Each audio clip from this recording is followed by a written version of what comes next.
मी नमस्कार. देवीदास. मित्र हो,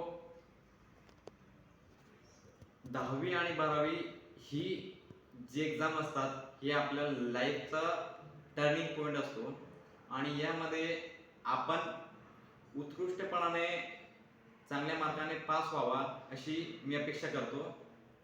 मित्र हो, लाईफमध्ये जगत असताना आपली काही स्वप्न असतात. हळूहळू एक एक पायरी चढाई वडिलांची वेगवेगळी बरारी घेऊ ती साकार करण्याची आपल्याकडनं त्यांची अपेक्षा असते. त्यांचेही काही स्वप्न असतात की पुढे जाऊन माझा मुलगा कोणत्याही क्षेत्रात का असेना तिथं नावलौकिक करायला पाहिजे, अशी एक त्यांची धारणा असते. ती स्वप्न पूर्ण करण्यासाठी आपली पहिली पायरी म्हणजेच 10वी आणि 12वी. 10वी आणि 12वी मी का आपल्यासाठी म्हणतोय की आपल्यासाठी ती टर्निंग पॉईंट आहे.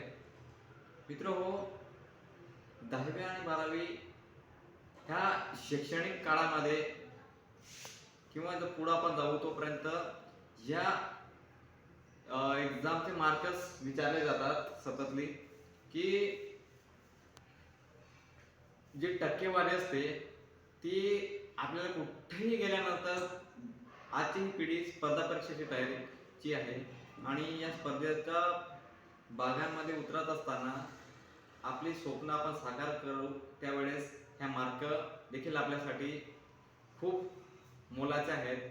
आणि पेपरमध्ये परीक्षा चालू असताना जर कधी असा विचार आला की मी माझ्याकडनं चांगल्या प्रमाणे पेपर लिहिला जाणार नाही आहे किंवा मी नापास होऊ शकते, असं कधी आपल्या डोक्यामध्ये जर विचार आला तर मित्र हो, एक विचार करा की समजा 10 पोरं ग्राउंडमध्ये उतरलेले आहे, तिथे शर्यत चालू होते. त्या शर्यतीमध्ये जर जिंकायचं असेल तर आपल्याला पडावं लागेल, नाहीतर अर्ध्या रस्त्यामध्ये पडत गेलो परत फिरून आलो तर आपल्यासाठी नाही पडलेलं तेच बरं असावं, बरोबर ना?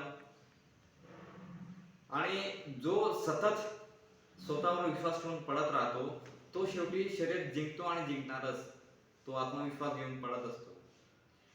तशाच प्रमाणे 10वी आणि 12वी ही आपल्यासाठी खास जीवनाचा, पुन्हा म्हणतो जीवनाचा टर्निंग पॉईंट आहे.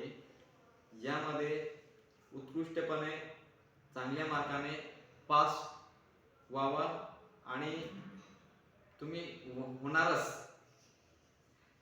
आणि पेपर हा आपला ग्राउंड असावा, पेन हे आपण आहोत. जितकं आपण लिहत जाऊ तितकं आपण पास व्हाल. आणि कधी असं वाटलं की मला काही येत नाही आहे किंवा मी थकलो आहे किंवा मी पास होणार नाही आहे, असं कधी डोक्याचा विचार येऊ देऊ नका. कारण एक नकारात्मक विचार आपलं आयुष्य बर्बाद करू शकतो, एक सकारात्मक विचार आपलं आयुष्य घडवू शकतो. त्यामुळे सतत सकारात्मक विचार घेऊनच जगा. सतत सकारात्मकतेची ज्योतच पेटवत राहा. ती अंधारातून उजेडाकडे जाणारा एक गुरुकिल्ली आहे. आणि जर कधी आपण असं हारतोय असं वाटलं की आपल्या आई वडिलांची स्वप्न पाहायचं, त्यांचे कष्ट बघायची, या आपल्याला चांगले चांगले बुट्यांमध्ये आपल्याला ठेवतात, मात्र ते फाटलेल्या कपड्यांवर बिचारे आयुष्य घालत असतात. आपल्याला चांगले चांगलं सुखाचे क्षण आणून देतात, मात्र ते दुःखाचे क्षण जगत असतात. त्यांच्यासाठी आपल्याला काहीतरी करणं अपेक्षित आहे. तेव्हा आपण या जगात येण्याचं जो काही माणूस धर्म म्हणतो किंवा माणसांमध्ये आपण जन्म घेतलेला आहात आणि जगत असताना लोक म्हणतात की 7 जन्म मिळतात, जसं उगेल तसं पेरेल असं म्हणतात देखील. मित्र हो, 7 जन्म आपल्यासाठी बिलकुल नाही मिळत. आयुष्य एकचदा मिळत असतं. स्वप्न हे योग्य वेळी गळलं गेलं पाहिजे आणि स्वप्न गळवूनच आयुष्याचं वीर म्हणून यायला पाहिजे मित्र. तेव्हाच खरं आयुष्य जगल्यासारखं आपल्याला वाटेल. तर काय नाही, आला हेला पखा वाहून मेला अशी गंमत होईल. ज्याला आला तरी जसा आला तसाच गेला, त्याला काही अर्थ नाही.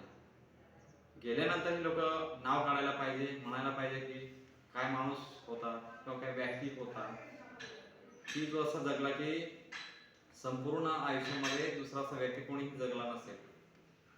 रात्री झोपेमध्ये बघणं आणि लगेच सकाळी उठल्यानंतर ते डोळे उघडताच आपलं दृश्य वेगळंच क्रिएट करत असतं.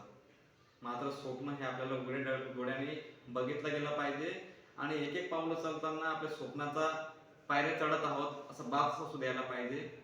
तेव्हाच कुठेतरी आपलं स्वप्न आपण साकार करू शकतो. आणि त्यामुळे ही आपली 10वी आणि 12वी जी एक्झाम आहे ती देत असताना आपल्या आईवडिलांचं जो दुःख आहे, त्यांचं जे आपल्यावरचा विश्वास आहे, ते सतत आपण डोक्यात ठेवून पेपर लिहा आणि योग्य मार्गाने जाऊन योग्य मार्गाने तुम्ही यशस्वी व्हाल. आणि आईवडिलांचा जो घामाचा जो कष्टाचा जो घाम निघत होता मित्र हो, तो कदाचित तो घाम नसावा, तो त्यांचा रक्ताचा थेंब थेंब गळत असावा. ते रक्ताच्या थेंबाचं आपल्याला सोनं करायचं आहे. त्यामुळे पुढे चालत राहा, शिका, संघटित व्हा आणि यशस्वी व्हा. थांबतो.